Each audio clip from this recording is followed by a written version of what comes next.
So I did my final project on the movie A Beautiful Mind. Description: A Beautiful Mind narrates the life of John Nash, beginning with his start as a graduate student in mathematics at Princeton. Despite being the perfect archetype for this position, Nash's mental illness sets him apart from the other graduate students. The culture of Nash's environment is extremely competitive. In many ways, the pressure to stay relevant keeps him in a constant state of chaos. Nash was diagnosed with schizophrenia. The common symptoms of schizophrenia are hallucinations, delusions, confused thoughts, and trouble concentrating. In Nash's case, these things were emphasized by Nash's need for validation from the higher-ups in his department. For example, when he struggled to come up with an original idea to present to Professor Einstein, he was able to overcome that by getting advice from his roommate, Charles Hanson. It is revealed later on in the movie that Hanson was not real.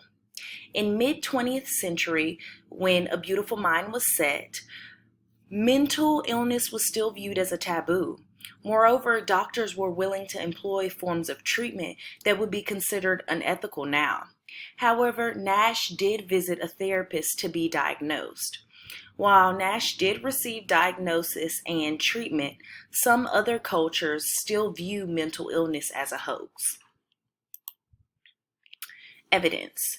The two most evident symptoms of schizophrenia displayed by Nash were hallucinations and delusions. In the case of hallucinations, Nash had multiple characters in the movie that were revealed not to be real.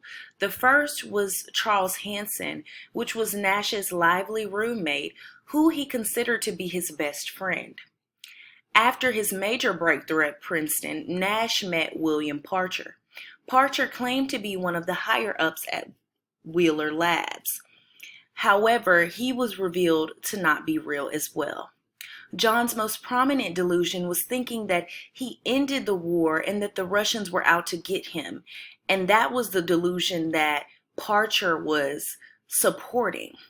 However, it is all made clear that all of this isn't real when Alicia finds his classified files that had never been opened. The one symptom Nash doesn't show is trouble concentrating. If anything, Nash fixates on things that he is passionate about and won't let them go in the form of manic episodes. Treatment and broader perspectives. After consulting with my patient's therapist, I'd curate a medical plan that would keep delusions and hallucinations at bay. Moreover, if my patient struggled with psychotic episodes, I'd make sure they were on antipsychotic medication as well. However, medication is not the only treatment necessary for a schizophrenic patient. I'd recommend psychotherapy and talk therapy so that my patient had an outlet to discuss their issues. This is especially important because without delusions and hallucinations, the patient might feel disconnected from reality. The main ethical concerns for my patient would be making sure that the medication provided would not be overly mentally debilitating, as seen in A Beautiful Mind when John has trouble doing math while being on his medication.